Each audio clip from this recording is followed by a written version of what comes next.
fucking cold one. I have to. It's the only way to say it. That shit made me so upset. Here we are in the midst of fucking Donda, CLB, Baby Keem, Kendrick, and then here these two fucks come hugging each other. Are you kidding me? I thought we was rapping. Yeah. No, we not rapping? You didn't like the aesthetic of that? I know. I didn't. First of all, I didn't like the song. Everybody's Cole was out of body with that shit. That nigga Cole always raps that good. Yeah. It was a or I'm bugging. It was a regular Cole moment. That nigga he always raps that well. And it's like, oh nigga, he was out of body. He was gassing on that shit. I'm not rolling. Sorry. I'm not rolling. And then to passive aggressively in a hard rap go, I'm cool with being number 3. No, you're not. You know you're not. Shut up. What are you talking about? And then Drake gets to go, hey man, don't you dare talk about yourself that way. What? What is going on here? What is happening in rap? He's certified lover boy in it. Hey, Lil Nas X, run it up. If these niggas is gonna run around and hug each other, you do whatever you want, King. Nah, that's because this shit is wild. That's what happens when rap becomes the most popular genre, and the face of rap would be the most popular nigga in the world. From God. Rap, and that's the type of energy he brings. Gee, that was hard to watch, bro. It was hard to make peace with that. But that is rap's number 1 seller right there. That covers everybody's bases. I'm not. You know what? You know who I'm. It's not really smoke for Cole and Drake. It's these hoe ass fans. Like that's what happens when you're number 1 genre, man. That comes with the territory, man. I can't. What am I doing? What am I doing? What in what world does anything Armani makes as a rapper make sense if these two niggas get to stand on stage and hug and make the shit that they get to make of no consequence either, of no actual substance. Nigga ain't say a fucking word, but he can rap his ass off. Speaking of that though, we probably should do the intro before. Oh shit. Hey! Welcome to the Meet the Brave Podcast. I have some questions. Today's episode of the Meet the Brave Podcast is powered by Northwest Pizza and Pasta, where if you think the pizza's good, try hands down the best wings in the valley. Nobody, and I mean nobody, does wings like NWP. Roll you one, and then order online for takeout, delivery, pull up, unvax. I don't know. Probably shouldn't have said that, though, because that should have get you flagged on YouTube. But slide to Northwest Pizza and Pasta right now and get your order and tell them Meet the Brave Podcast sent you. Today's episode of the Meet the Brave Podcast is powered by Uplifters. It's Uplifters with no vowels. Black cultural strategy company in the black market and connecting all things black and as far as economics and pushing the culture forward. Also specialize in their own curated content and just dropped episode 4 of their amazing series, Winning Formula, executive produced by our very own Alexius Franklin, our producer of this show, and I'm glad to have him here. But then also like saluting the scale of the show. That episode was crazy too, by the way. It was a real. I don't know what I expected going into it, but I was like, yo, this is dope. My brother Janelle, he knows how I feel about him. Love you, bro. We had an epic week as far as the business, but salute. To Uplifters, the Winning Formula. Head over there now. Follow the Instagram page for all things black and beautiful content, and head over to the YouTube page so you can subscribe and keep up with the Winning Formula episodes. Today's episode of the Meet the Brave Podcast is powered by the REEF studio in downtown Oakland, where we specialize in multi-track and voiceover, podcast, music, you name it. If you want to come do pre-pro, and if you also want to come get the production treatment and the sound that you've been hearing out of Grand National, out of B. Simmons, OG Jaron, Lucas, the squad as a whole. If you want to come get that sound curated, pull up, man. Hit the Reef Studios on Instagram right now and make an inquiry. Time is booking up fast, which salute to y'all, man. Salute to all the people that have been booking, going out of their way to book time and come feel the vibe. We do feel like we offer something special here. That's the Reef Studios, where you see us at now. The podcast has been coming live for the last 2 years. Just signed our 3rd-year lease. You know what I'm saying? I was telling Lex off air, bro, when you can kind of figure it out for that first 2 years. it sets a different precedence. It ain't just like, oh man, we needed to make money right away. Granted, it would have been nice. It would have been great had it worked out, but we've been able to be in beta, work out the kinks, get the right equipment to service our artist community. So tap in the REEF Studios. We're so honored to be serving creatives here locally. And last and never, ever, ever, ever, ever least, today's episode of the Meet the Brave podcast is powered by Let's Bubble Productions, film company, content company, production company that has been making everybody's shit look amazing. Starting with the Meet the Brave podcast and film and you name it. Things have just been going really, really great as far as storytelling is concerned and visually, just aesthetically making everything look great. Salute to our brother Lex and everything he's been doing as far as scaling and the amazing projects he has coming up. And we already mentioned Winning Formula. Can't wait to talk about the rest though. That follow Let's Bubble Productions for all of your video needs. Don't sleep. Don't call my phone. Hey, money, how I get the pod? You know, I want mine to look like. Call my man. Stop being weird. Don't do that. Yes, sir. I'm telling you who's doing it, who's making it, and you still trying to be weird and bust a move. But I hate when niggas do that. But I also realize we come from a completely different life where it's like, you know, going around a nigga that introduced you to the plug could potentially cost you your life.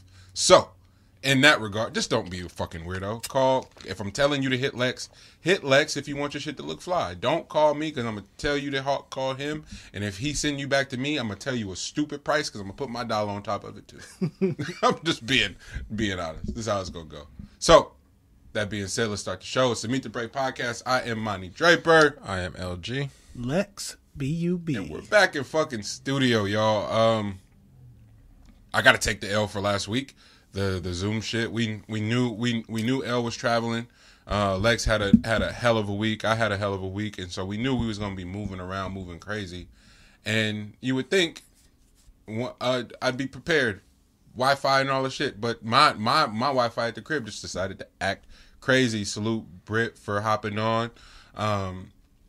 It was gonna be a perfect way to announce Britt as a co-producer of the show and helping curate and steer the ship. Britt, we love you. We wish you could be here. So we gotta figure out how to just patch her in, just plug her in and just sit her on a fucking tripod.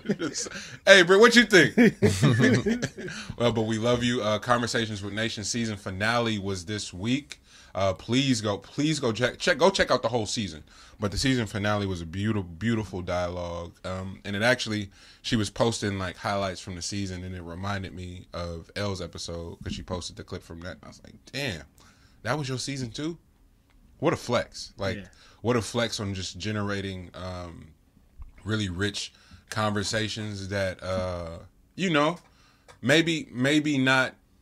Maybe not on the surface or as promoted seem the sexiest, but I do feel like they hold value amongst us. Like L's episode in particular, as a black man and their sort. And it's funny because whenever him and Britt get together, they do this weird sort of fucking like tennis match of like who can out odd the other person, you know what I'm saying? Like who can push it the furthest, who can push their line the furthest, but you do that around, I don't know, you do that with a stimulating conversation, and it just hit different. It hit different, and I'm gonna be referencing that a lot because I found where all the niggas go. I found it. I cracked the code. What's that? I've been trying to figure out where all the black people be at for real. Okay. Like in the Bay? In life. In life. This is I cracked the code. To our listeners, thank y'all. Subscribe, YouTube, Stitcher, Simplecast, all that shit. Yeah. We appreciate y'all. Besides Twitter? So Not on Black Twitter fuck you up because you go, where do y'all be at? Yeah. Because Black Twitter is a thing, fam. Right. But y'all don't be outside? Oh, yeah, where do y'all congregate? Man, listen. I'm going for R&B singer. Fuck rap. Freddie Gibbs started it. I'm not rapping another word. I'm just singing from here on out. I'm about to get in the gym. R&B. You think I'm playing? I'm dead ass serious. I was going to tell you don't get in the gym. Just start. Just go for it. Just go for it. skip all the bullshit. Yeah, bypass it. Go for it. The Lights On Festival. I wanted to talk about this shit so bad last week. That's why I'm pissed at it. But we here and we in studio and it even feels right. Yeah. Her and her team, Gabby and her team, in that fucking Lights On Festival, and how they curated. Where was it at? At the Concord Pavilion. But they made use of the whole space. They had the outside stage right by the entrance. You can have the little market when you walk through, and then by the time you get to the main stage, nigga, you are in motherfucking black people heaven. Oh my God. Black, like, this ain't even on no like over sexualized shit. Just black women in general. Nigga. It's like we supposed to be working, and I just like. It's like, can we just stop and just take in what's happening right now? Was it like neo soul? That's the thing. No, that shit was lit. Like, and that's not a knock to neo soul because neo soul is absolutely fucking amazing. Yeah, but I do feel like there's a negative connotation that comes with neo soul that ain't what that shit was. Yeah, that was player. It was sexy as fuck. It was turnt. It was everything you needed to be. And you can, man, I ain't going to that shit. Okay, if everybody ain't there in 2022, I'm calling year. Because I'm telling you where the work is at. I'm giving you the game. Is that where is this the first year for it? No, second. Oh, okay. 2019 was a fucking movie. Oh, okay. 19 was a movie. They didn't do 20, obviously, and then this year, and I mean. Everybody across the board, like no matter what you identify as sexually, no matter what bruh, I was like, this is wild. And then, but wait, this is the crazy part. You think you tough until Ari Lennox come walking down the runway at you, and you just start clutching your pearls. It's like, nigga, why you look? And she's not looking at me clearly, but hey, my mind, it was nobody else in there. Was it like them 90 movies where it'd be like slow motion, like what was that? Remember Woo? It was exactly like Woo. Yeah. G, she comes from, because it was like how you enter the stage right, but she did it like some military shit. She came in from the right and then hit that turn, and it just started strutting. It's different. It's just different in person. Online don't do it no justice. Ari, God damn it, you. And then Keisha. Keisha got the nerve to still be bad though. Like, not like, oh, that's Keisha. No. Nigga. I'm laughing at you said she got the nerve. Got the nerve to look like that. And to still be, and the sound wasn't the best. You could see it. Masego, we got, shout out Reeg. Masego came to kick it after. And that nigga burned it. He's the cheat code. Masego is the absolute cheat code. No, I definitely agree. Lucky Day, cheat code. Blast, cheat code. But Keisha's up there and you can see it. She's like, the sound is just kicking her ass. So she finally gets rid of the fucking earpiece and just rocks out. But how much rocking you got to do when you can just cut the music and have the whole stadium sing your shit? How much rocking out you really got to do? Or you can just go, hey, cut that, DJ, and just let the men and the women just rock. It reminded me that niggas been running around that R&B is dead shit, and even before it, because I have to openly admit that I slept on her, like really? slept, damn, hibernated. Damn, wow. Because I'm going, I know she lit, but how the fuck is she doing the festival this fire big? Gee, she ran through her shit, like, before she got to the new album, she just was running her joints. Yeah. I was like, wait a minute. She has joints. I don't feel like you've been here this long to have a... She has endless joints. But gee, she ain't been here this long just to be able to go, let it run. Like, it's not that she ain't been. It's not that she hasn't been here that long. She's been so potent with what she's put out so far. Man, I was just, because there was a part of me that was like, I'm not about to because a lot of the longer sets, in my mind, because I don't enjoy going to shows. That's another thing I learned about myself. Yeah, that's me. I don't fuck with shows, so I'm going.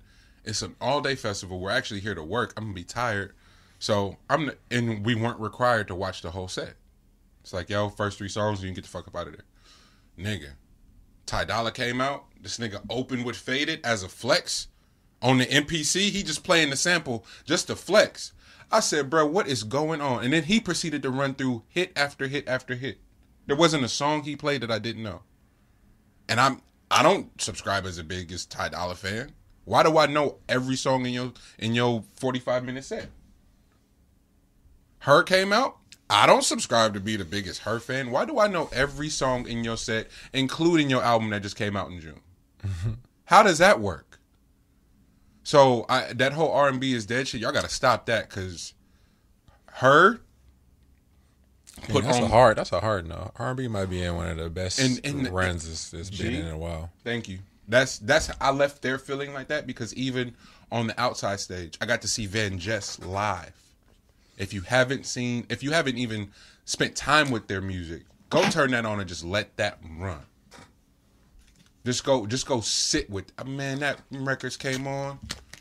The Lucky Day joint came on. I was like, oh, this is just different. The sonics are different. Was Gibby on there? No. No. But Her brings out Blue, brings out CB, brought out Chloe. I'm like, this is cheating. Chloe's fire. Chloe burned it. Her and Chloe did this. Chloe has one of the better natural voices. Was it Grateful Dead or? They did a cover of some shit that was just like mind blowing, and Her was doing this insane guitar solo. Chris Brown came out, and the pavilion was literally shaking from how loud the folks were screaming. And I was like, oh, it's not that I don't love shows. Rappers just be robbing the fuck out of us from actual performances. Unless you're going to see Dot, unless you're going to see Tyler, Vince Staples, Anderson .Paak, who might be more R&B than rap, so he don't really even fucking count. Travis. And then when you get to like, you already said Tyler. I said Tyler. Yeah, Tyler shows are insane. And then there's the niggas who can rap for real that really take performance serious. So that's not a blanket statement to rap. However, it's a lot of rap niggas that have melded in, and R&B don't have that luxury to mail it in, and they go above, over, and beyond to give you one hell of an experience. And that's what that entire festival was from beginning to end. If anybody was there, they'll tell you the same. It was absolutely fucking beautiful. I encourage everybody to get their tickets early for 2022 and be in that fucking building because just it's not the thing you want to miss. And rap tends to have a lot of bad habits too. Right. That makes it kind of difficult to transition over to giving consistent great performances. Because like when you're not on the stage, you tend to be doing a lot of drinking, smoking, late night studio sessions. You know, I mean, it's stuff that don't lend itself to perform well. Yeah. You know, and then also like with like singers and shit like that, like they gotta take care of their voice. Yeah, it'd be very difficult for them to try to pull that off and then turn that around. Right. Be able to, that's a great point, G. Yeah. Like she was moving around the festival, hanging out with the artists at the other stage. She went and bigged up the fan. Like it was just a different type of time. Like it was definitely industry shit happening, but it didn't have the funk or the must of in the way the industry shit at rap shows feel. And this was significantly bigger than any rap shit I've had access to. And so the limited access shit I've had to at rap shows has felt like fucking disgusting industry shit. R&B industry shit is industry, but it's for some reason didn't feel as nasty. Like it didn't feel as bad until it was so many people there. Naturally, you start seeing exes, and I realized I don't have none. That's what you. I was on the phone.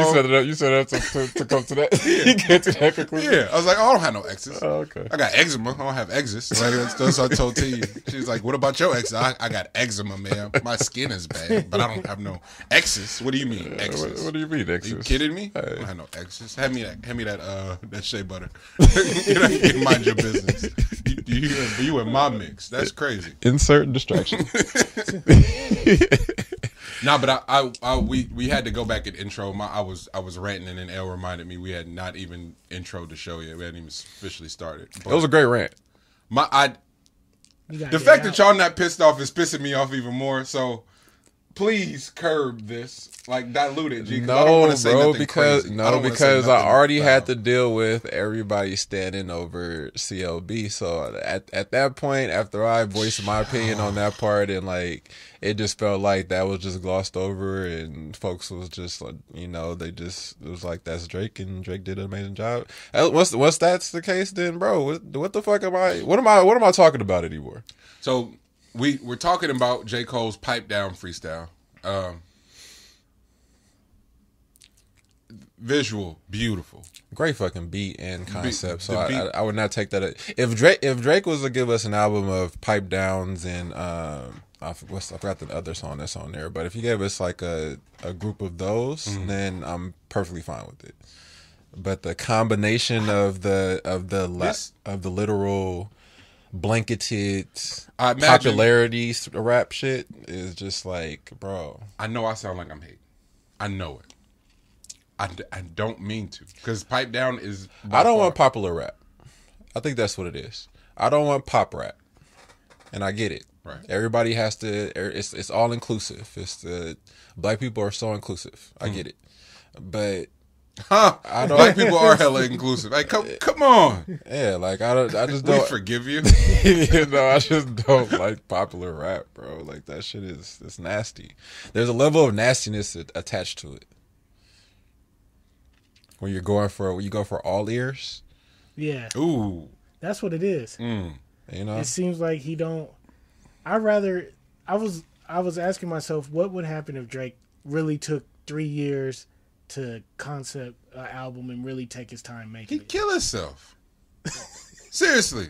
Like, that's not even a knock to him or to play with suicide like that, but you're like, no. That nigga Dot was like, bro, I be throwing my phone away for real. Go live, family time, kids. Like really go, you know what it is? We talked about it, the sort of escapism that pretending to be busy offers. You don't gotta feel nothing. I don't want to feel. Let's keep it lit, so I don't have to entertain none of what I might be dealing with internally. Like, let's just keep it lit. I'll figure it out from there. But if things got to slow down and I got to process and I have to confront head on, it's gonna change everything else, because that's a choice. That character commitment is an absolute choice, and nobody does it better than that nigga. No, not at all. Nobody does. The Birdman interviews. No one knows about women more than that nigga does. Like he knows exactly what speaks to them specifically, what's going to be perfect for captioning and just conversation overall. I think no, G, I'm not giving you that. All right. Because you're right. You're right. However, yeah. If I guarantee you, if you rapped, that would be you. You would be Weeknd and Drake mixed together. And and I don't mean that in a derogatory way. I just mean based off of experiences in dealing with women. Nigga, Drake ain't saying nothing to Nick that we don't say when it's just us. Nigga, it's just consequences to that shit. That nigga don't have to be outside with them women. That nigga don't have to see nobody he talking about. Bro, auto-corrected in real time is hilarious. And then how real are these people, his exes in Texas? Who he sending to Katie for real? Or is he just saying that to stunt? Because anybody from Houston know you get a little bag, you go grab you a spot out in Katy. Like, are these even real things? It don't have to be. Thank you. It's a matter of you just know it. The nigga studied this shit. We was talking about this shit with the whole Michael thing on. I was about to say, he's Michael. Bro, he's Michael, bro. In a way, bro. He has literally not Michael Jackson. We're talking about Michael from Love on the Spectrum.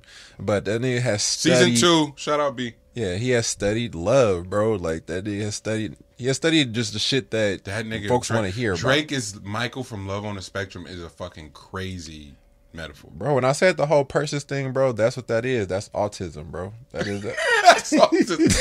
Wait a minute. That's an autistic quality right there. Wait a minute. And that's not the go to anybody that's like autism. Like that's not like we're not. No, it's not. You know what I mean? It's not I'm not sliding at all, or even taking away from like the natural, mental.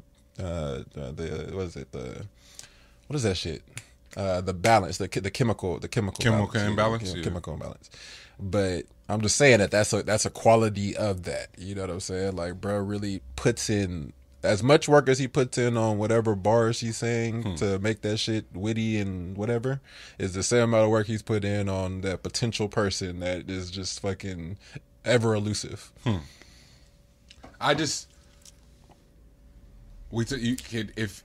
he took the 3 years, is everybody's love ever elusive?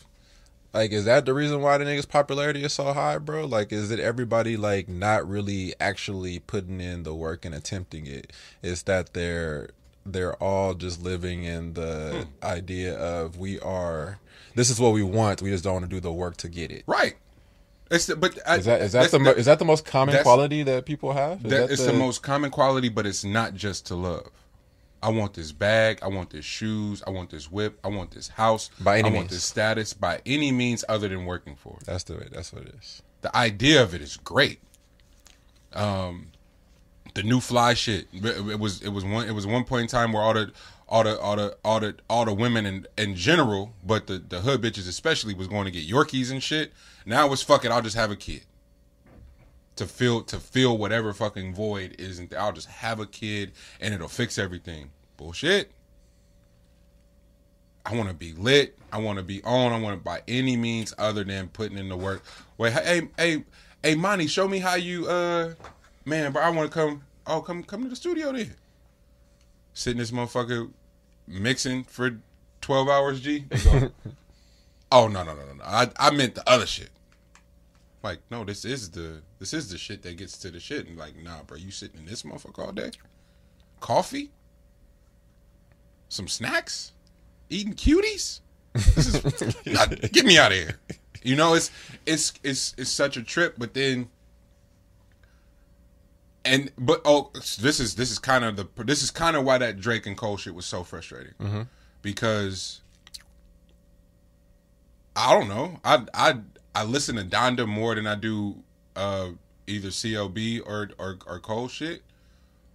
But I still go Cole's was more impactful, like well rounded. If the top niggas is the top niggas and these are the ones we're debating. Cole had a moment. He decided to go first and not wait to see what everybody's doing. He went first and was smart for it because he had hella runway and wasn't nobody in his way, so he got to have that moment for real. Yeah. Then here comes. I feel like Pride is the Devil can be a song of the year. Right. For real. It can be in contention for a song. 100%. He's in contention for album of the year until Tyler showed up. Mm-hmm. All right. So he has his moment. Then here comes down to the CLB conversation. Ooh, I got to get in on that. That's the part. It's like bro really went out his way to give us the best possible body of work and is in contention for the best body of work. And the social climate was able to make him feel as if that shit didn't even matter. So now I got to come pull up and have these passive aggressive ass dialogue on wax. That shit was all that didn't make me. And that's again, I probably sound like a diss to Cole. It's not. It's the climate. It's the music. It's the culture. It's the industry. It has a real way of devaluing niggas that come through and do excellent shit. Cole should have just got low because he came through and did what he. MJ in a Wizards jersey makes my skin crawl every time I think about it. Because the last time we should have seen that nigga should have been that shot over Byron Russell. Shaq in a fucking Celtics jersey, bro, gives me nightmares at night. What in a Cleveland? Shaq in Cleveland? Shaq in Cleveland was nasty. What are you doing, bro? You're Shaq. And that's what Cleveland thought was amazing. They thought they was doing it for Brian that time. It's like, bro, we gave you Shaq. We got Shaq. We got 40-year-old Shaq coming here, Brian. you trust us now, huh? You want to stay here? You want to stay here? What? So that's the shit I be talking about. It's like, dog, like I just be wanting niggas to have they moment and just go get low. Like go spend time with your family. Like, cause the other shit ain't real. It's empty. That was an amazing opportunity, like you're talking about, that was missed on his part. Like on Cole's part. On Cole's part, to like really be in this conversation. You would say if you're sticking to your own morals, right? And if this is really who you are, right? Like if you're this like ghost of a person, mysterious, pop in, pop out, no features, blah blah blah, all this stuff that you say, you know, like this is kind of where your mental is or whatever, right? For you then to like jump in on like the conversation like that is it's counterintuitive to like what it is that you've put together over the course of the last few years. You know what I mean? That's a hell of a point. This was his chance to just stand on that, and not be in the not get caught, not get swept in it. Yeah. You know what I mean? Not to get swept in it. What do you say to the people that's gonna go? Well, it's a sport, it's competition. He you know, what do you say to people that's gonna say that? They're not wrong, but I think everybody has their style of play, and you can't be out here trying to play like somebody else. You know what I'm saying? Like if your game is more like Giannis, my nigga, where like nigga, I'm not here to be on anybody else's bandwagon. I will stay where I'm at in my corner over here and do it my way. And if the year falls in my favor where I win a championship, then perfect. You know what I mean? And that's just gonna live longer than if I were to team up with somebody else and shit like that. Then if that's your style, that's your style. That's your style. You know what I'm saying? You can beat me up all you want to over here, but every single year I'm producing, and by the end you're gonna, if you put together the collective of my career, you're gonna see that, oh, this guy had a outstanding performative career. You know what I mean? One that you'll put up with anybody else's. That'll be more of your route. You know what I'm saying? And then you can have like you don't need the Drakes to come on stage to tell you, nigga, that there's other people that will, you know, there's fans out there that believe you're number one, my nigga. Yeah. Huh? You should already know that. Not only should you already know that, my nigga, you ain't the one to tell me this. don't nobody want to hear this shit from you, man. What, man? So I mean, that's why I wrote down the whole like, for one, he was the level of passive aggressiveness to it, but also nigga, like being okay with being number 3 is wild. It's wild. Only to like know damn well you're not okay with being number 3, so you got to say that. And then a potential clash of like all 3 of the Titans basically come together to actually hash this out at some point. Who actually wants to deal with that? You know, in this group, who's really built for this? And obviously, we just shown that 2 of these motherfuckers is not. Nah. When one of them could have been a part of this whole equation and actually been about this life, he fucking folded. Which is crazy to me. I thought he would have had enough time by now to like separate himself and, you know, bro, my nigga, you do we? I don't know, because we kind of you grew the 5 dreads, bro. he grew the free forms. You know what I'm saying, bro? You grew the free forms. You out there. So are we experiencing a bias? Because it's like it's dot all the way, and it's not even close. In my mind, there's nothing to talk about. Nothing whatsoever. But there are going to be people that figure out ways to have the conversation. Cool. But in my mind, G, it's not even remotely close.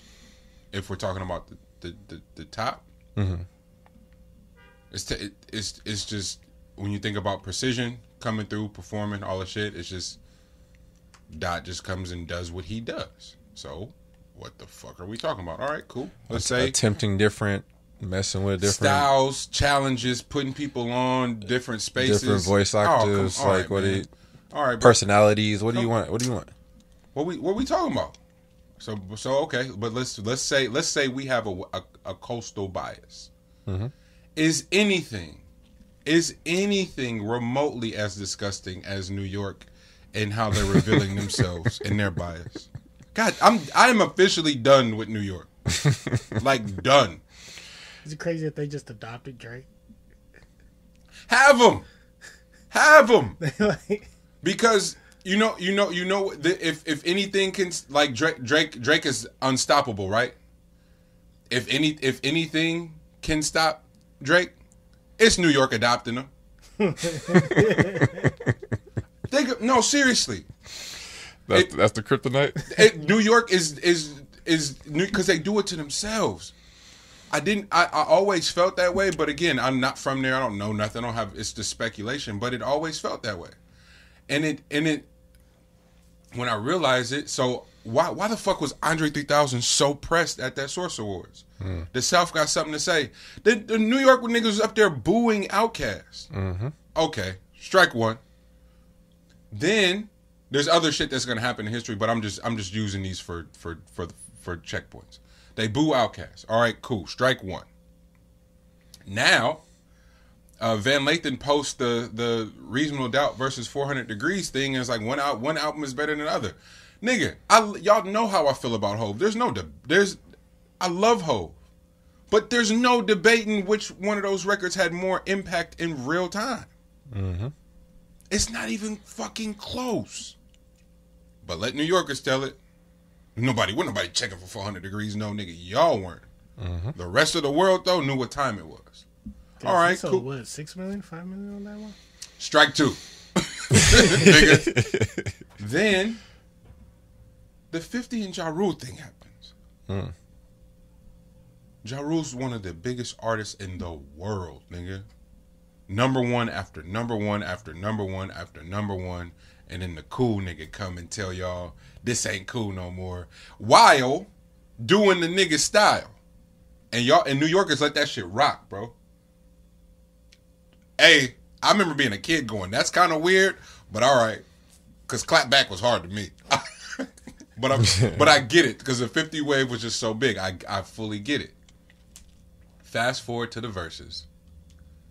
Do you know that these fucks were you know how we usually pick before the verses? Mm-hmm. They are running around picking. Joe, I'm definitely talking about you and Ice and y'all dumbasses.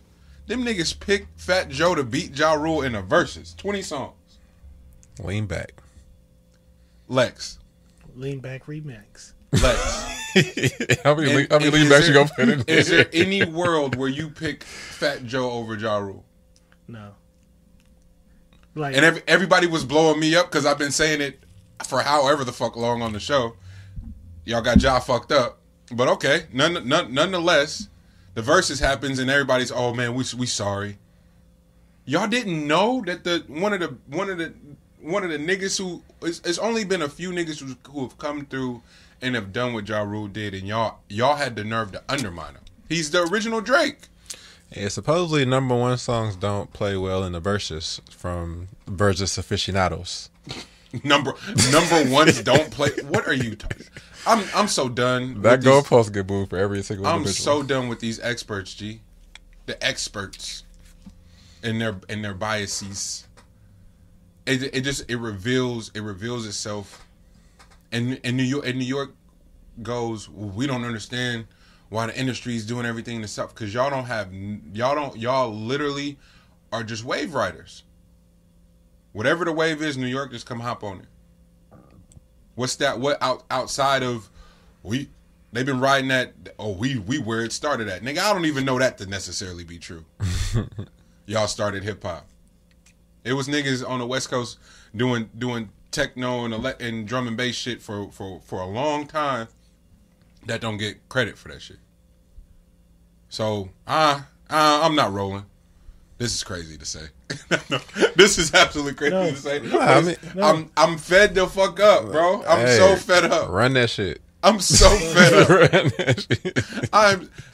How was nobody else upset at these niggas just running around creating these bunk ass narratives? Tell you the truth, New York just be talking to themselves. Just be saying anything. They be talking to themselves. They just happen to occupy so much space over in that area over there. Like, they just be talking to themselves. You know, it is what it is. It is that they you know, it's just about not being in the conversation anymore, and that's a tough pill to swallow. Like, who do you have right now? Yes, the South has they birth artists like no other. Like, that shit is just a natural fucking who was that though just talking about that the white dude with the curly hair that went on the Shop. Did you watch the last episode of Shop? No, I haven't seen it. Not Russ. Russ wasn't on there, would he? No, I forgot his name, but it's like he makes like he makes kind of like trap music a little bit. Not Jack Harlow? That one, yeah. So Jack Harlow was on there. He was just talking about like him migrating over to the South, like to when he started like working on the sound a little bit more, and he was a writer or whatever. So like he would be like these introspective raps and stuff like that. But going in the South, and it was like, no, none of them motherfuckers use a pen or a pad or anything. It's all just punching in. Yeah. So like everybody just having like just doing their natural thought. Like this is how the wave is over there. Like they're just constantly, you know, picking up on whatever it is that you can have in that moment, whatever you feel in that moment is the sound over there, and that's what's being birthed nonstop. Right. So like that's, you know, I'm pretty sure that's just a tough pill to swallow. I think it is for New York to realize that. Yes, our sound could have birthed everything, supposedly. I don't know. I don't know the origin story. My bad. I'm not a music. But it's branched out. And now, in the current popular era that we're in, what moves units and what has, like, the most artists come into the fray, it has to do with a specific sound that is Southern or has a little bit more melodic feel to it. And that's something that y'all niggas can't wrap your brains around as being melodic whatsoever, but, you know. Yes, they can. Ja Rule was doing it, and then they killed him for it. And then let 50 come do it, too. I know, but that's the part that is weird. They can't go back and do it, though. DJ Premier isn't from New York, by the way. I just want to, like... This is what we do. I'm fed up, bro. It's making me upset. Marty, you just came in. Oh yeah, DJ Premier is not from New York. My bad. That just put on the Thanos glove. That was a specific conversation buddy had. It was like, nope, I'm dropping this mic right now. He's not even from that. But that's the nigga that they go, oh, that's a boom bap sound. That nigga's from the South. So, saying. Like, come on, New York. I got too much family and too many niggas I like really, really fuck with. Where's Alchemist from? Almost threw it. G, stop playing. Because Alchemist is from the West Coast, bro. Stop playing with me. God damn it. So you told me niggas just recruit? Yes. They do their own draft. Don't do that. Not today. Don't do that. Just keep taking the draft picks. I was looking for something to throw just now. So you tell me they're just hoarding draft picks. So just take whoever they want. Man, listen. If you spent a few days out here, my nigga, if you made a song with a nigga that's about here, bro, you New York. If you was born out there and then moved when you were 2, nah, he's from New York. That's his birthplace. Nah, you just popped up over there, bro. If you just spent a few days out here, and you made a mixtape over here? Nigga Hove got the nerve to say birthplace of Michael Jordan. Fam, stop.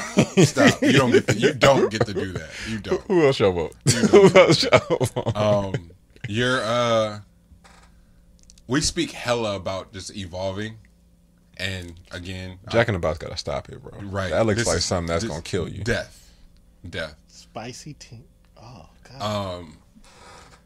We speak a lot about evolving and like trying to get better and all that shit, and we do it. We have a show where hopefully people could either hear our growth or our decline. Like, right? I wonder, week to week, can people tell, right? It depends on what happened the night before. Right, no, for real. Yeah. Yeah, because my last one that y'all heard, boy, I appreciate y'all. Because I was almost as if I was just a stuffed animal over here. I was just trying my best not to pass out or throw up. Bro. One of the two. What's one of the things you've been working on as individuals, though? And have you felt that part of you getting better? And can you feel when you revert? The pettiness? I don't know if I identify as petty, but maybe I am. You know, maybe. Hey, I feel like we get the best measurements of who we actually are when we ask people who used to fuck with us, like exes and all. Not that I have any. For the niggas who have exes, Lex. Mm-hmm. I gotta feel them motherfuckers. It was how he said, Yeah. But can you feel yourself revert in a pettiness? Like, depending on if you push to that limit. Like, can you just take it wherever it needs to be taken to? Or are you just like, I'm gonna let this one slide. Like, I'm not on that type of time today. I try my hardest not like to let shit slide. Does it take a lot to get you there? Depends. Like with certain people, I feel like they just know the right button to press, and I think sometimes they don't even know they press that button. Right. But then I'm on them, and I can't help it. What triggers that? What brings that out for you? I don't know.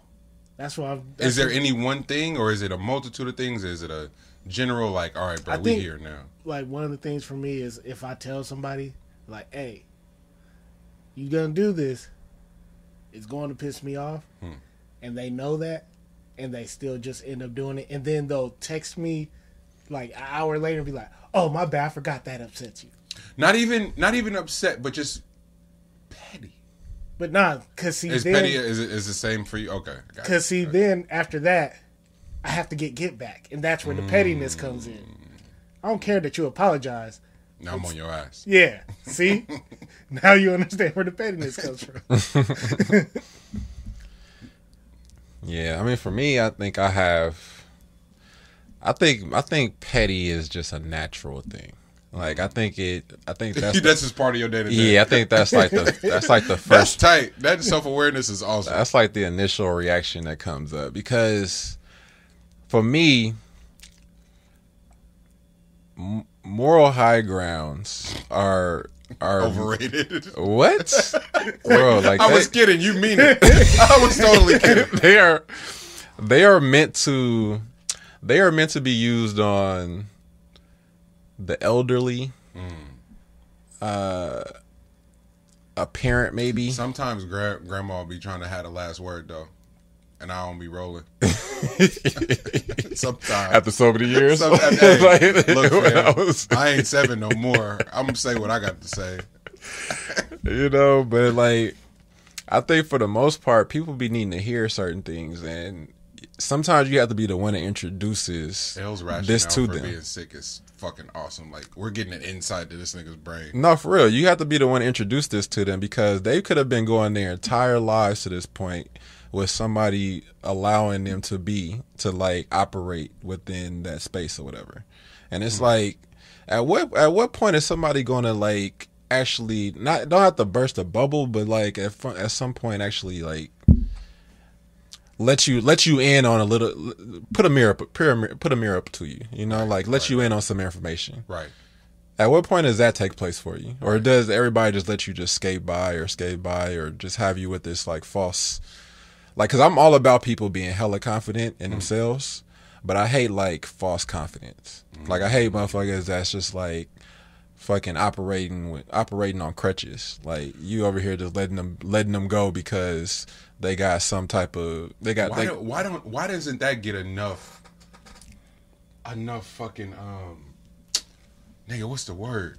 Why isn't that talked about enough? You started it with, I fuck with people who are hella confident. It's the false confidence.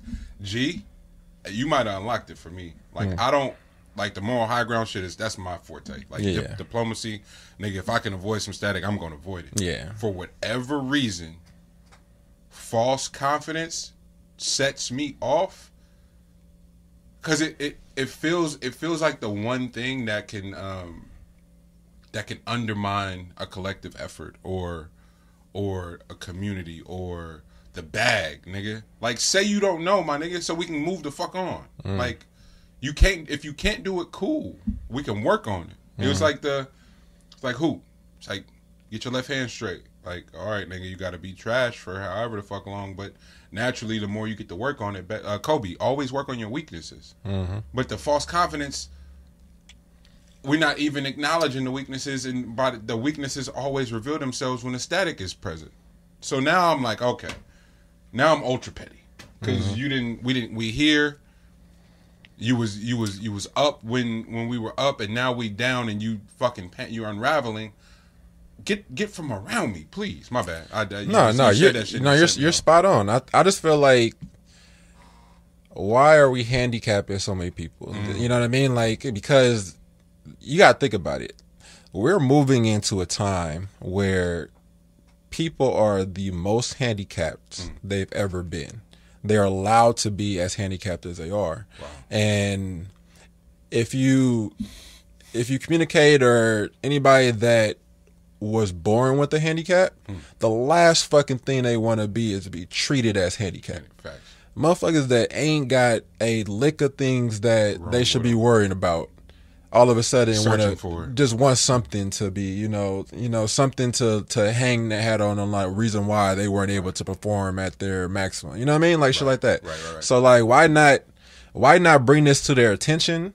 And whether it works or not, it's just a matter of, nigga, I'm consistent in the fucking me. I'm going to be telling you this shit. So this is a consistency on my part.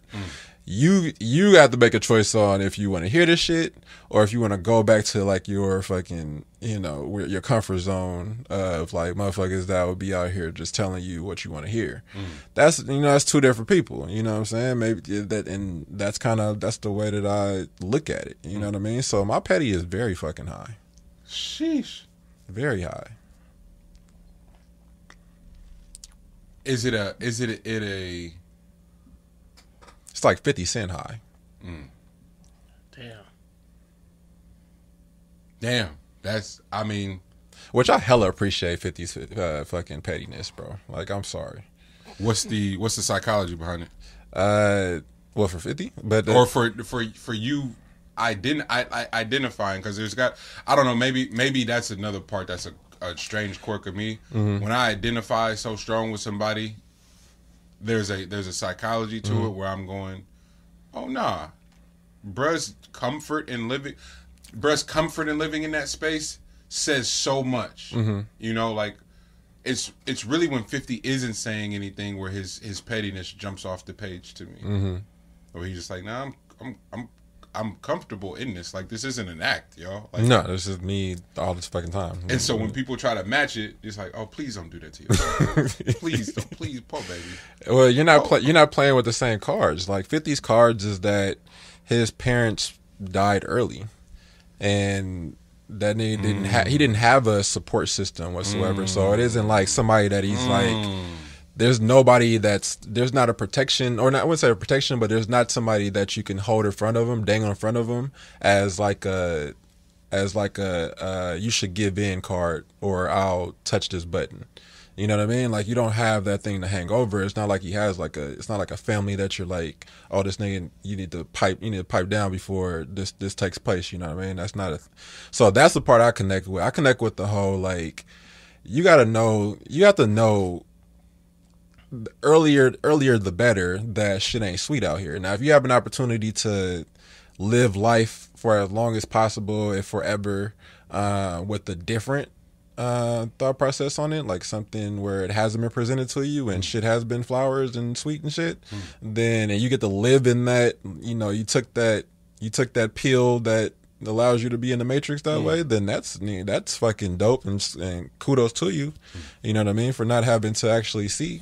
But if you do, then it ain't no turning back on that part. So then you might as well, You might as well just keep it a bean. My thing is just keep it a bean and allow everything to fall where it falls. You know what I'm saying? Like, some people can't take that shit, but it's probably some shit that you probably could have saved a life with some shit that you just talked about.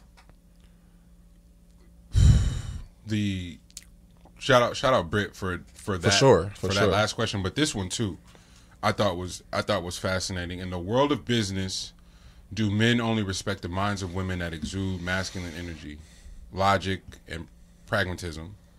Does that reinforce patriarchy? I'm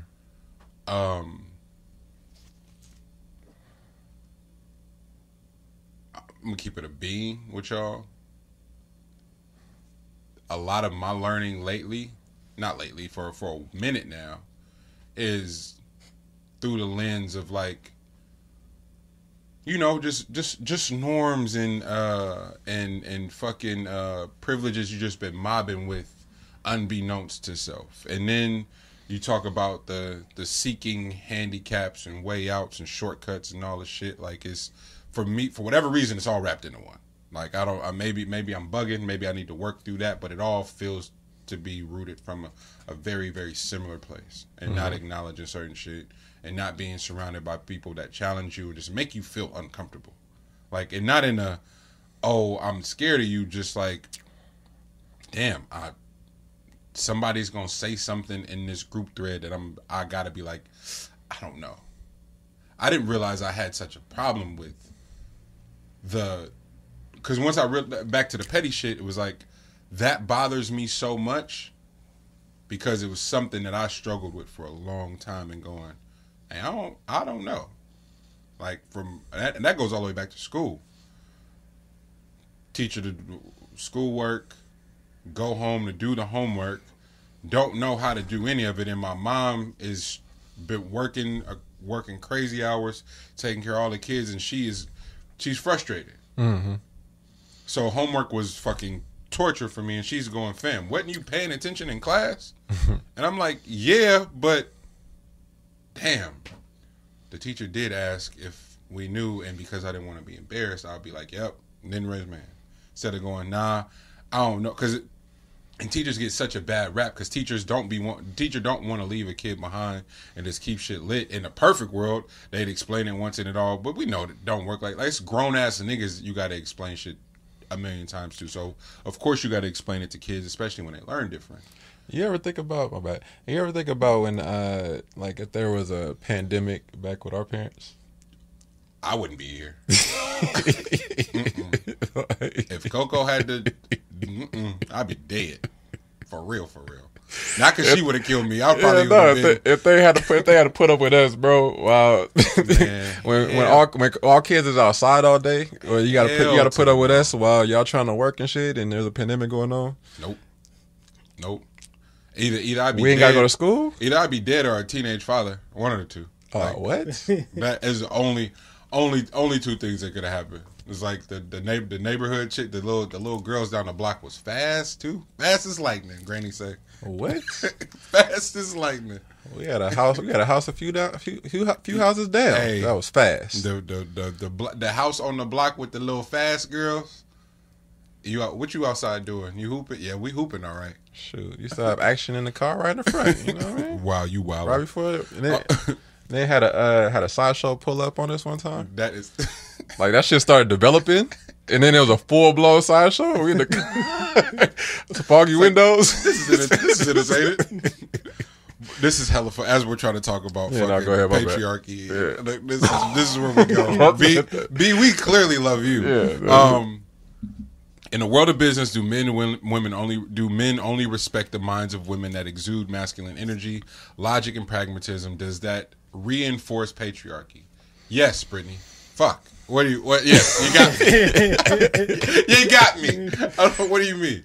I need you to be logical. Like, yes. I can't. Don't talk to me about something that don't matter. Mm-hmm. However, I will say, it's a lot of niggas that be wanting to talk about shit that don't matter at all too. So I don't know if that's specific to just women or people. Like, I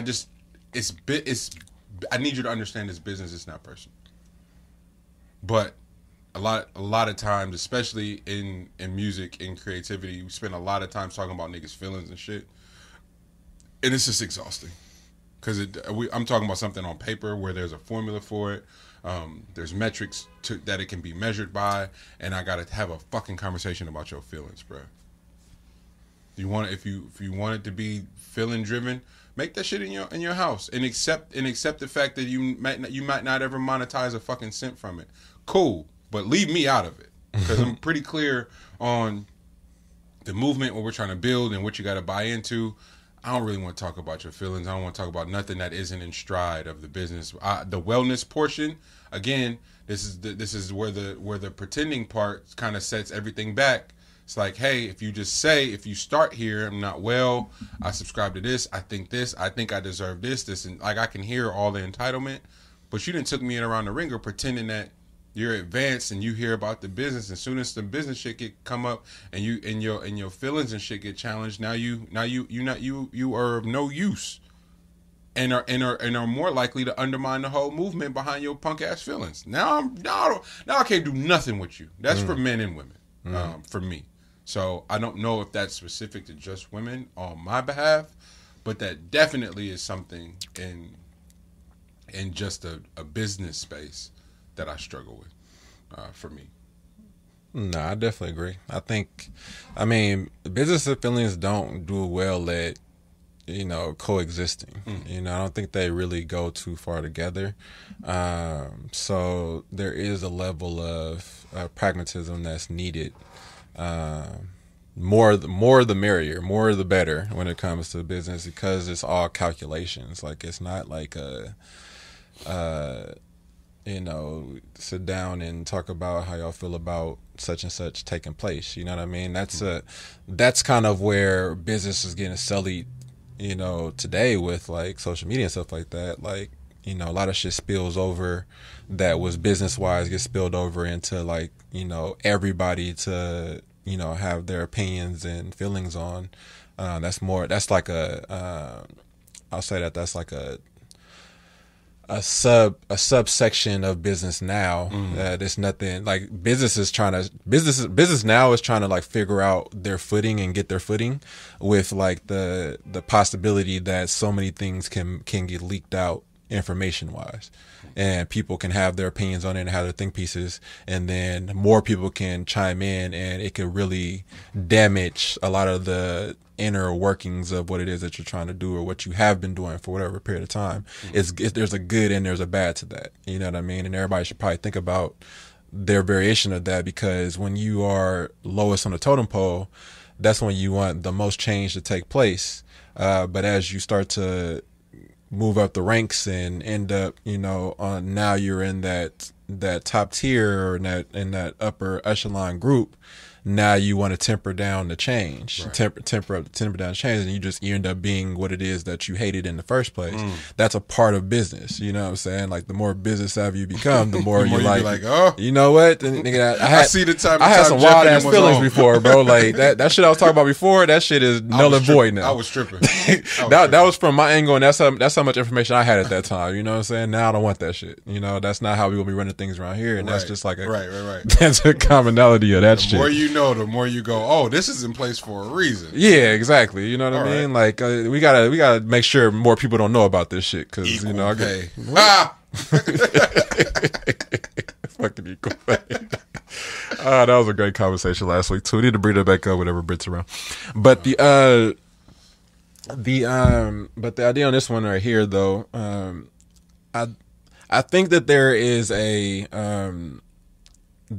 a place for all of the dynamics that women bring to the table with their ability to feel, you know what I mean, and have access to their feelings, you know what I mean. So there's a lot of place for that. It's just that it's a tough sell mixing it in with guys that don't have that part or don't want to tap into that when they're actually trying to do these other things or whatever. But what's mainly, sign me up for following behind a woman's intuition. Sign me up for that. Sure. If that's why we're here. The confusing part of it becomes when we're looking at this, and it's hey man, what's wrong with you? Nothing. And you keep asking me what's wrong with me until now. All right, now I'm just tired of saying nothing's wrong, and you trying to fight about something from 2 weeks ago. Mm-hmm. I'm out. Yeah, don't take no mental tally on me, bro. Like, you gotta let some shit fall by the wayside. Cause like if you talk about if you were wrong this one time, whatever, and it happens with everybody. So if you're wrong and then you keep that shit with you, whatever, and that becomes like a chip on your shoulder, that's cool, but not a reason to communicate this thing down the line when nobody's even thinking about that shit no more. Like that's a rough one. Yeah. Cause that's men and women. I don't care who the fuck that is. Like, hey, if you was mad about some shit, bet. But if you didn't bring that shit up in a moment and you allow some time to pass, and now we some years down the line, and now you want to talk about some shit that happened, then all right, man. No, but and then hey, I'm open to talking about it, but you just mentally try to finesse and whoop me into something being when it's not. It's an issue you got, which I'm totally open to, and it's like, well. Every time I try to bring it up, you get mad. It's like, nah, fam, I'm mad at it being brought up 6 months later. Mm. And everybody has their ways, you know what I mean? Like I've been wronged in ways where it wasn't communicated or even put together at the time or whatever. Cool, and it wasn't a matter of that later on needing to come up. Huh. It's if I were like me putting a mental tally on that shit, it may change a relationship.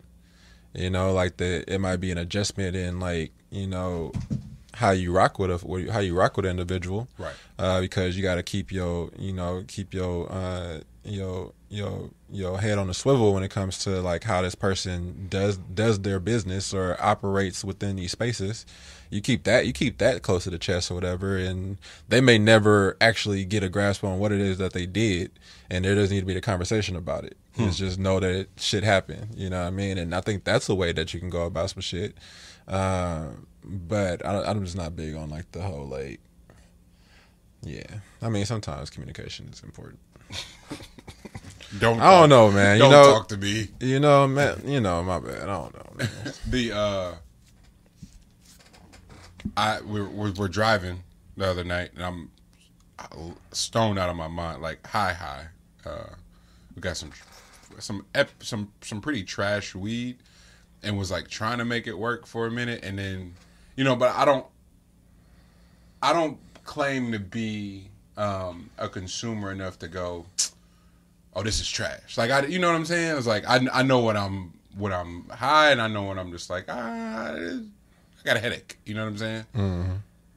So I had this weed for a few weeks. I'm like, bro, it gets you high, but something about it wasn't a nice high. Nigga got went back to the old faithful, aka Frank, I love you, thank you, because you just know what you're getting, right? And was high, and then immediately was like, oh, that's the difference. So driving home, and just had the thought, was like, wait, this is the only place where a tragedy could be sold to you, or no, a tragedy can happen, and then they can sell it back to you through the form of entertainment and couple that as an apology. And then we get to the crib and we're trying to find a movie, and it's just moms and I, teen's mom, and then we get to the Value movie with Keaton. It's a 9/11 movie. And essentially the premise is they figure out a value system of settlements for the victims of 9/11 based off of their social status. So everybody didn't get the same settlement. Mm-hmm. And they just made a movie out of it, and this is based on this shit happened. That does actually happen. Yeah. Then it's like, wait a minute. So like, this would be a wild ass idea. As a matter of fact, no, it actually was an idea. So then I'm like, wait, you can do this? And they're like, yeah. So slavery, we'll just make a whole film industry out of it. How many fucking slave movies have there been? The Westerns, Cowboys and Indians built Hollywood, essentially. Oh, yeah, for sure. Like, I did a shout out Umber, shout out Mike Nichols. I love you, bro. everything you're doing with Umber Publishing and Tone. I did an article on Doug Miles, incredible artist, native, lives on a reservation in Phoenix. There you go. I'm interviewing him though, G, and he goes, people get it messed up. He's like, we were on the reservation watching the cowboy and Indian movies, sometimes rooting for the motherfucking cowboy. I said, this is crazy, but I get it, because that when it's entertainment and it's escapism, it's like, fam, this is all we got. This is all we got. So I'm thinking about slave movies, thinking about cowboys and Indians, this bullshit now, and then vax conversations. And it's like what are we gonna do when 5 years from now, 10 years from now, they start making movies going, hey man, we got it wrong. I know you got a third arm now, but hey, you be all right. What? You can just keep it lit, but this is the only place that could happen at. And then when you said the AMC thing, you got to be vaxxed to buy from the concession stand, but not to sit in the theater. It's like, oh, no one knows what they're like. No one knows. I'm just winging it. But in the midst of it, you get to play with civilization though, and not knowing. So. Mandate? No mandate. It's mandated here. Like, all that traveling we did, G. Well, we did the cousins trip to Mexico. We all had to have masks on. We went to Colorado. We was moving around in the pandemic. Mm-hmm.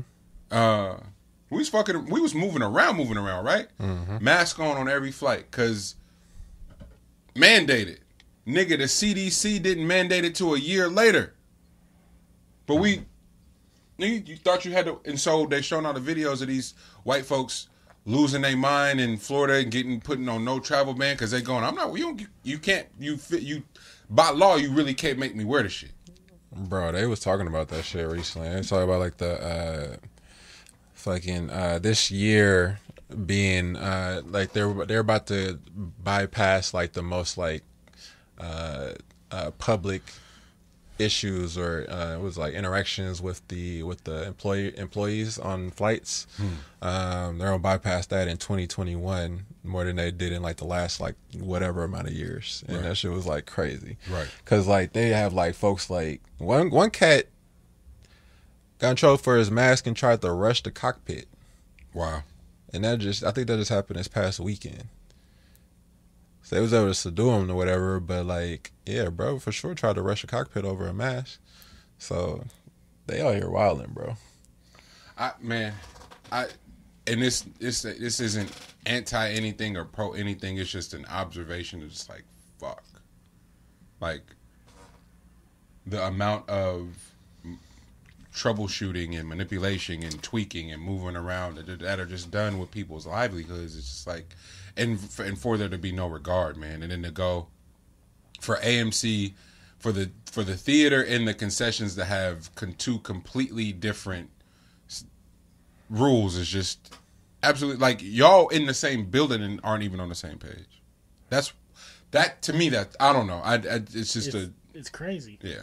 Imagine if you order food on the app and they said to pick up your food, you got to show your Vax card and your ID. But let's say if you just want to go straight to the movie theater, you ain't got to show nothing. Wow. Yeah. I don't know.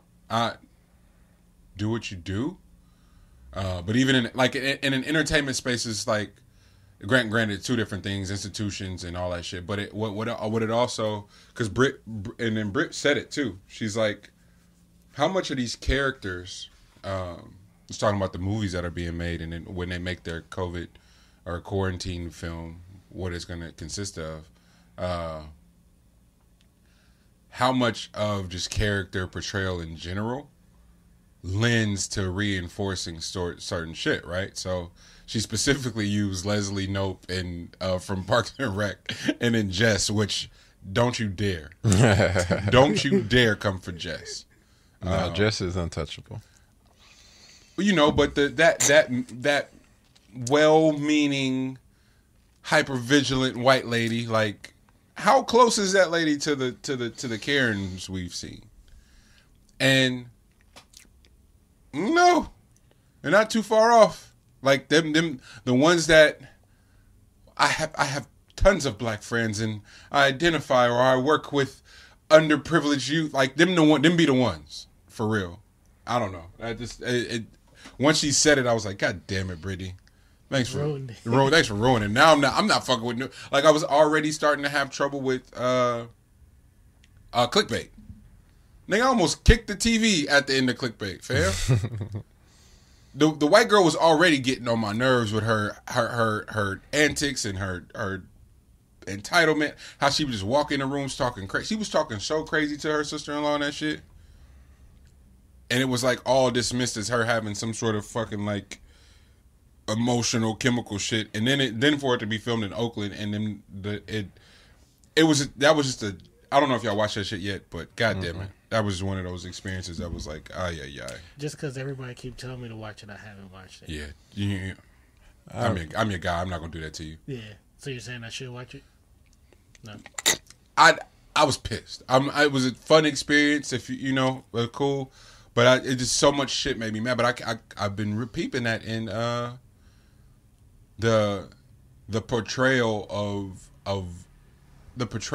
of living and access and privilege and the character choices and the script and all this shit. It's like even something like The Office couldn't be produced today, just because of the jokes that they leaned on in that show. And The Office really ain't that offensive, but to think that The Office couldn't be produced in 2020, bro, The Office is an office, bro. That is. But so it's supposed to be representations of space, good, bad, and ugly, but you can't even do that no more. Yeah, you're not supposed to do that anymore. Now that they released the extended version of each episode, have you guys watched it on Peacock? Yeah, I've been running it up on Peacock. Yeah, I haven't watched it yet. Yeah, I've been running it up on Peacock, like the break. But even a lot of that shit, because we Humph had the DVDs in college, so we would watch a lot of the deleted scenes and stuff, just because it was like the show was so great, you never wanted to end. You start missing the characters and shit, so you start watching deleted scenes. You're like, bro, this should have made it, but it was like, oh, I get why they didn't put this on TV. Like they figured out what that line was and just wrote it. But thinking about Jess and Leslie specifically, those are definitely the ones who live in the Chicagos or those areas, live in the Oaklands and shit, and are the Karens for sure, like without a doubt. Yeah, I mean, you get a chance to operate in like a quote unquote dangerous area, but not ever like get touched because you have like a certain level of like protective coat around you by your skin. So it lends this like extra moral high ground that you'll have for some fucking reason, that you feel like you could be the savior of like everything that's around you, because you don't really experience danger. Sometimes you just think what you have your own assessment of what danger is. You know what I mean? Like that's literally why white women fall in scary movies. Like literally why. They never really think it's a real thing. Like they never really experience danger. So like when it happens, like shit is like fucking overwhelming and you trip. Like that's literally what happens. So that'll be like what would happen in like these type of situations. But fucking you can't come for Jess though. Jess is the shit. Jess is the shit. I don't know, man. I don't know. I think that's really it is a light on what we experience day to day with the Karens of the world, but Karens are like they overdo it though, bro. Like I have Karens in close proximity, bro. Like they live up to their situations, yo.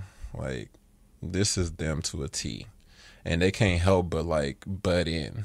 You know, like the individual that just is always in it, no matter what business it is that's going on, they have a fingerprint in it somewhere.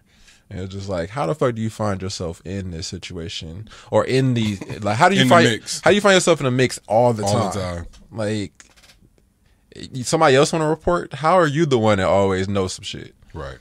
How you always outside and be around?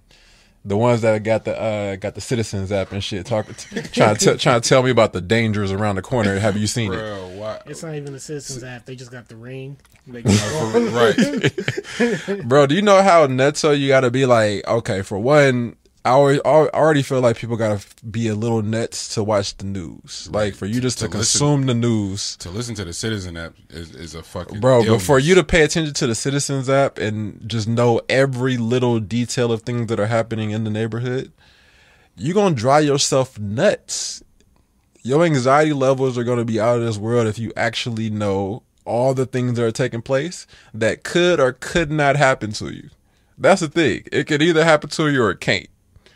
But you're tricking yourself into thinking that it's a possibility that it can happen to you, right? And therefore it will, right? And what can y'all do about making sure that this is more secure for the me's of the world that have never had something actually happen to them? So therefore, chances are nothing's ever going to happen to you. But now my anxiety is through the roof. Through the roof. Trying to tell me as a person that is literally in danger every single day. That ain't got nothing to do with that Citizens Act. But every single day. Like, I have a better chance of running into the people that you are appearing on that Citizens Act than you do. You have a protective coat. Your skin is a protective coat. You're fine. Yeah, if somebody touch you, they're going to jail forever. I'm white. You know? That is tight. That's so tight. You could just do that. You know I'm white, right? Also, bro, like, I don't know if y'all know, but East 12th is the car graveyard right now. Really? Yes. Really? Like, the amount of cars that I've had to report for that street, bro, they have been there forever. Yeah. And just like stripped. It's like people, like, they take a car, drop it off over there, strip it. Right. And that should have just, like, there was one person that had, like, their girlfriend was visiting them. And she literally came that night. By the morning, her brand new like Honda Civic was sitting on two stones. Like, it wasn't even cinder blocks. Not even bricks. I don't even know where they found these stones, but they was like weird shapes. They were sitting on that. The front half of the car is on the ground with the back up, with wheels gone, rims gone, fucking bottom of the car stripped out. Everything inside the car stripped out, bro. That shit was crazy. That's awesome. That is fucking awesome. We talking about film. Couple legends passed this week. Mario Van Peebles Sr. and AJ Johnson. It's crazy because even Mario Jr. is such a staple in, like, my life as far as, like, filmmaking, and then, you know, it's like these intentional B movies. Like, I wonder, that'd be a great interview. I feel like he's done interviews, but I would want to ask specifically, and not to be disrespectful or dismissive, because, you know, no one's intentionally trying to make inferior content, but budget, resources, permits, whatever the hangups might have been, and film itself, that's the one thing that clicks in my mind now, is like all those movies back then, they had to use film. Yep. And just that alone eats up so much of the budget. Yeah, that's what. Same thing. Hip hop. Maul and Biggs' brother was saying, it was like, yo, bro, back in the day, to have a studio session was minimum like $2,000. So it wasn't hey, bro, pull up and we gonna make hella music and probably not use none of it. It was like, nigga, if y'all come into this studio, we gonna use this song, and the beat better be fire, and y'all better rap y'all ass off, because it's costing us a minimum $2K. It's like, oh, okay. That adds a little bit more texture. And so, to your point, the film itself.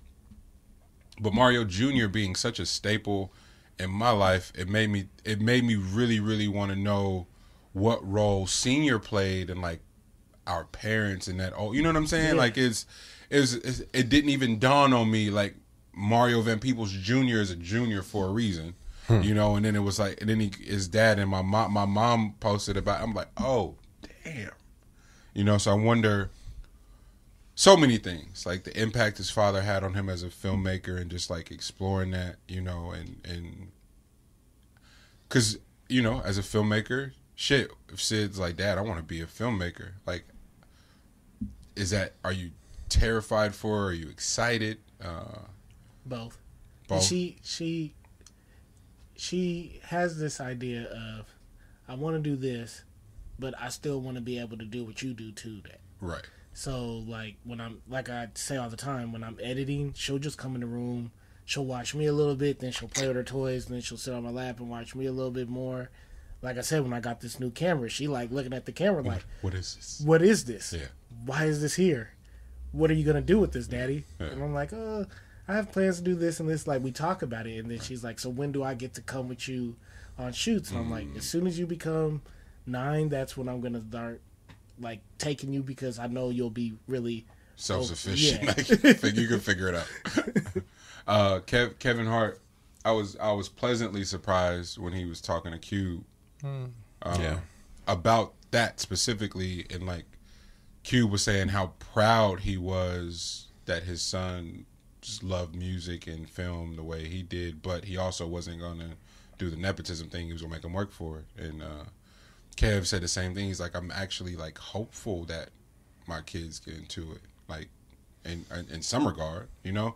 And yeah, Kev said that his daughter wants to be a comedian, so she's already getting into the circuit, of course. And y'all, and maybe I'm wrong, but that shit, I feel like it's the first time we've heard that. Like now, like even seeing Bron Mello, D Wade, Kenyon Martin with his kids, like these new. I played against the Jordan brothers. Niggas was mad normal, and that shit would always be like, wait, MJ is y'all dad? You know what I'm saying? Like, not that it's as simple as genetic as like they should just be that great, but goddamn, if some of those secrets shouldn't just naturally you should just naturally have access to. That always threw me for a loop. I'd be really interested to talk to one of them, figure out their experience, right? Because it seems like Bronny's gonna be okay. Yeah, Bronny, all right. Kenyon Martin's kid he's totally fine. He's a player in the league, and he looks good. He looks comfortable. He looks like he belongs there, right? Hearing Kev talk about wanting his kids get into, they're gonna be great. They're gonna be fine. Like, they're gonna find their footing. Mario Van Peebles Jr., like, he found his footing, but his dad was doing it, you know, like it. So I don't know. I know that they're mourning, but just to have such a rich legacy and to have contributed so much, and perhaps we'll celebrate that family's legacy a little bit different now, because even me, it's got me thinking differently. But you know, just looking at that contribution, AJ Johnson passing away, and you know the Smokey role, but it gets a lot of kudos, but. Players Club, I got the hookup, like all of the early Death Row shit, being hot, nigga. How are you both in Dre Day and the easy shit? You know what I'm saying? Like that's just being a part of history and culture in a real ass way. So rest in peace to both of those factors in black art. I feel like it is. Whom all made real contributions. It's just dope. It's just a really dope.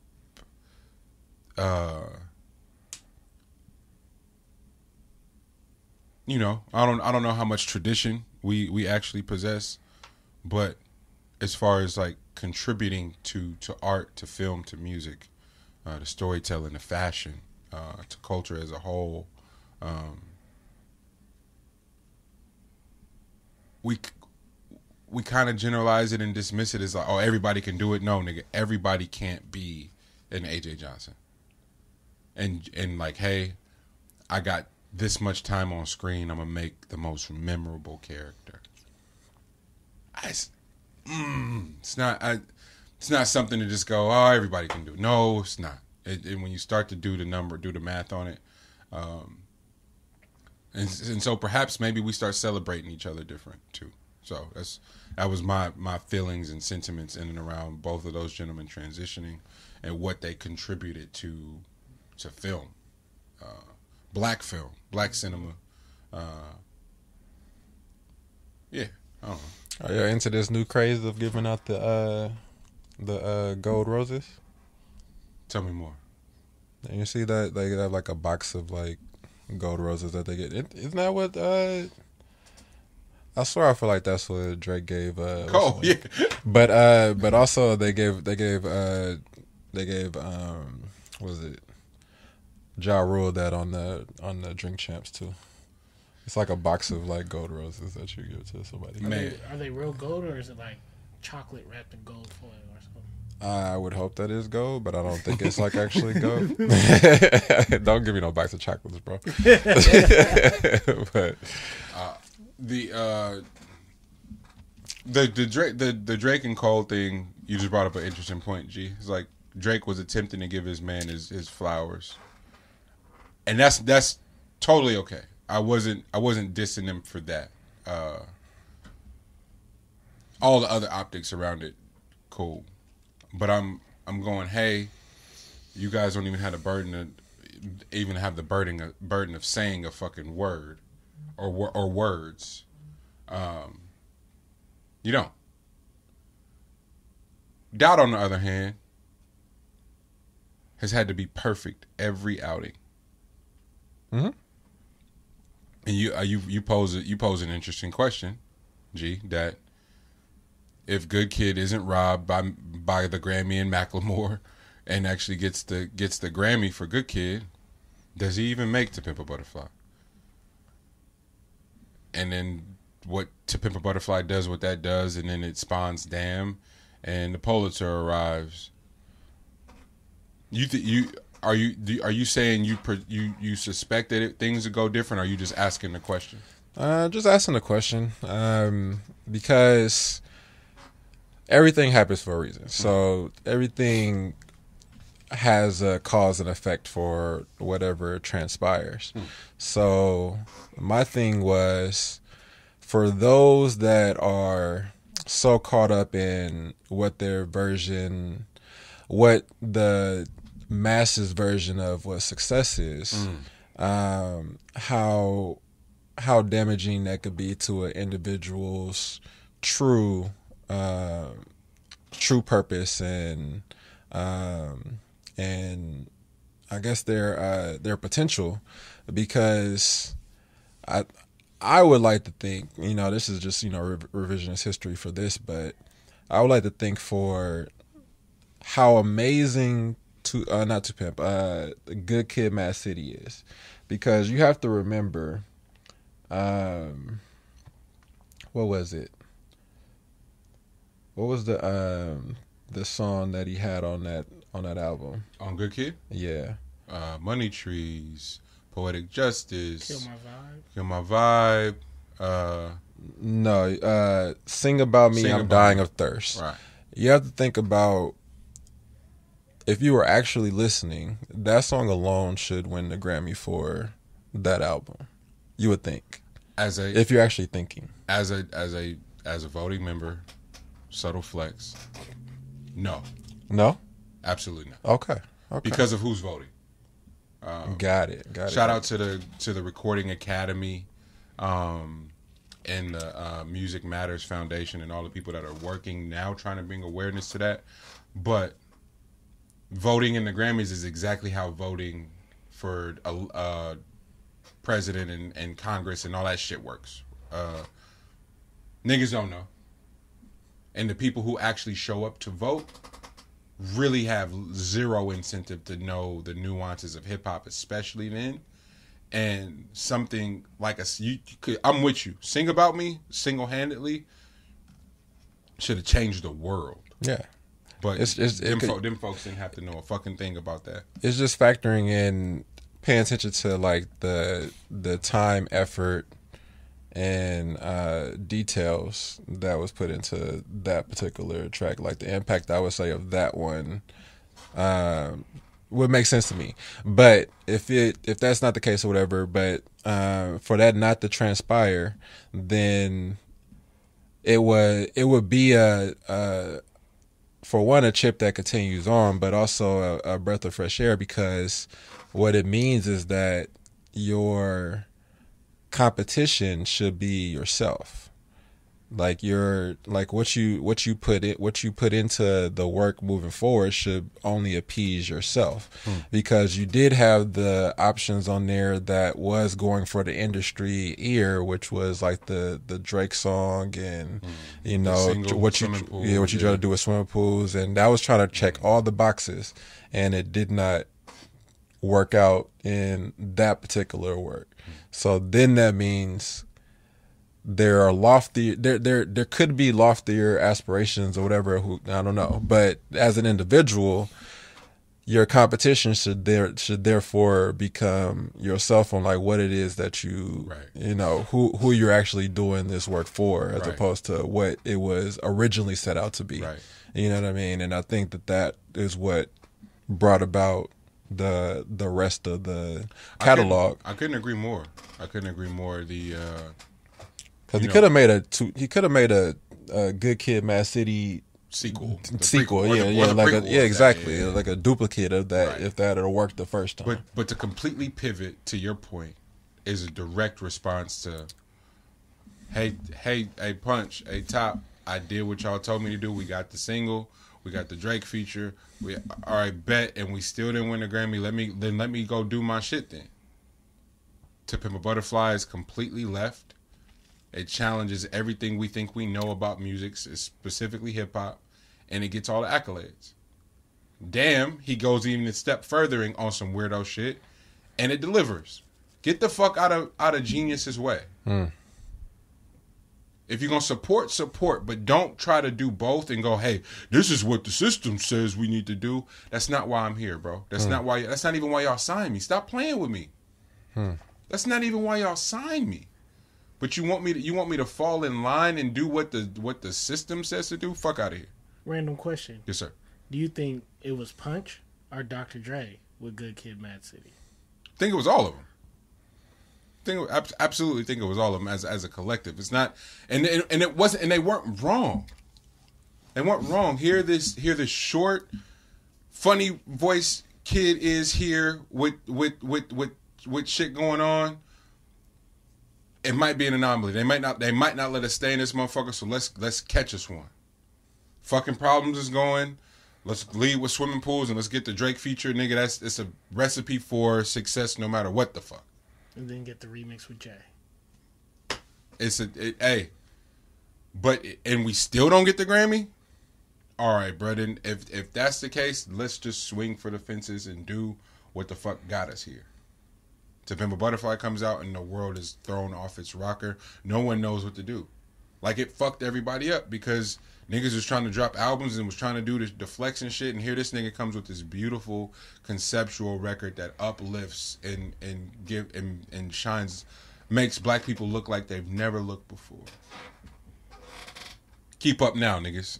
It was the most beautiful flex. Yeah. And then to pivot and do damn after that, you niggas can't keep up. Sorry. At all. You know, you can't keep up if you want to. You don't know where I'm coming from next, and you can't keep up with what I've already done. But we got the drop on you niggas though. Y'all making music together. It's all the same. You're using the same producers. Y'all not. I got the drop on y'all. I know what CLB gonna sound like. I got an idea what Donda's gonna sound like. Cause y'all all doing the same shit. No man. Speaking of Genius and Donda. The Genius documentary is headed to Netflix. The trailer surfaced this week, going all the way back to 2002. Y'all know I'm a Ye stan. That should be a good time. I'm excited for it. It's gonna be bittersweet. We're going to get to watch. We're gonna get to visually see the transition. Audio wise. As a fan, as a stan of Ye, I will strive for stride, so nothing has surprised me. But I'm also a rapper and can hear if my manager assaults me again, I will be assaulting him after I shorten the register up. Then after I fuck the manager up, then I'm going to shorten the register up. I know what that means. I'm about to get my bag for real. Like, I know what that means. I'm about to be a billionaire. Know what that sounds like. But vision is as specific as preference and taste and shit like that. So if you got a vision, and even if you're communicating it in the clearest form, it's still gonna be niggas that go, God damn, you did what you said you was gonna do. It just goes that way.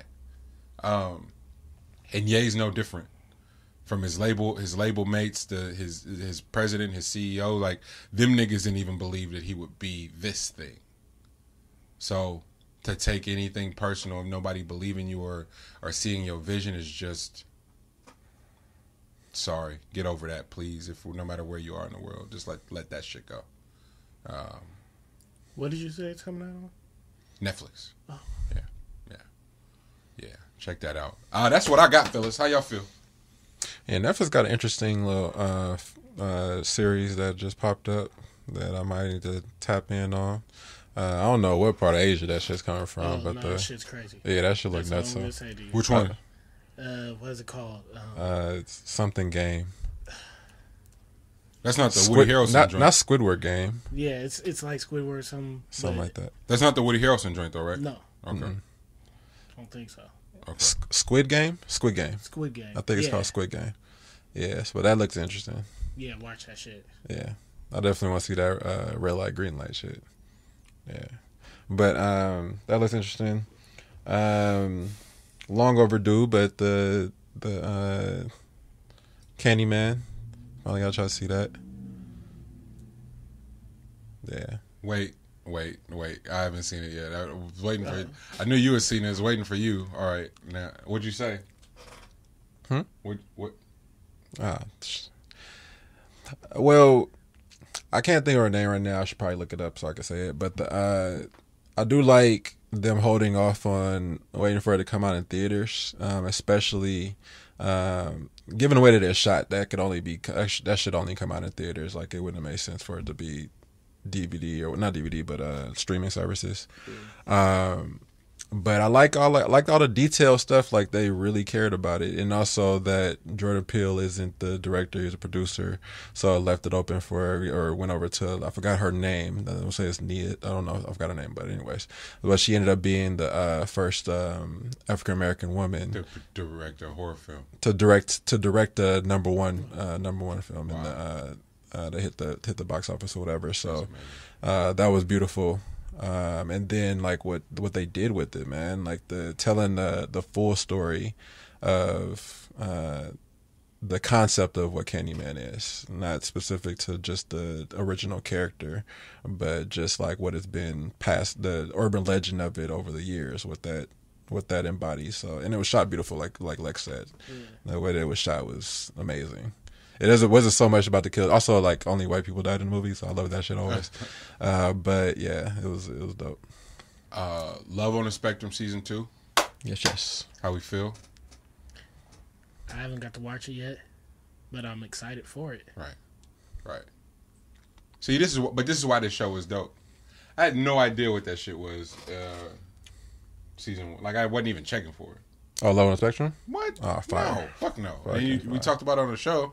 It's like, but I would have never gone on my own. So I know when I watched it, I didn't talk to nobody about it, and then when Elle brought it up, I was like, yes. That's what Dill said he did when we finally started talking about This Is Us on the show. It's like, thank God it's not just me, you know. When does This Is Us start back up? That's a great question. I wonder if is that a twin? I know they're gonna break it up into two. Like, it's gonna be a last season, but they'll break it up into two. Like, it's gonna be a separation. That's for sure the new formula. It's like Walking Dead is on its last season, man. Isn't SVU on its last season too? Yeah, right. They're not letting that go. They're not letting that bag go. They let Criminal Minds go. I'm mad about that shit. Man. Well, family, love you guys always. To our listeners, thank y'all for always rocking with us. Man, y'all challenge yourselves this week. Let's all challenge ourselves this week and to start telling ourselves a different story. It's Monday, especially if this captures you on a Monday. Ain't nothing a little bit of straightening won't take care of. Straightening. Ain't nothing a little bit of straightening won't fucking take care of. Problem solve. It ain't never that bad. If you subscribe to faith, if you pray, if you meditate on coming up with a solution and thugging your way through. Meditate on asking for help. Meditate on seeking help and support. Meditate on conquering, but don't cave. Don't give in. That's what I want to challenge us to do as a community, is just to look inwardly, see what we take our inventory there, and then to see how we can either reach out for help or step in to help somebody else if you got a little bit of straightening already. Like that's what I want to challenge us to do this week, man. With that being said, it's been another episode of the Meet the Brave podcast. We'll see y'all next week. Love. Yes.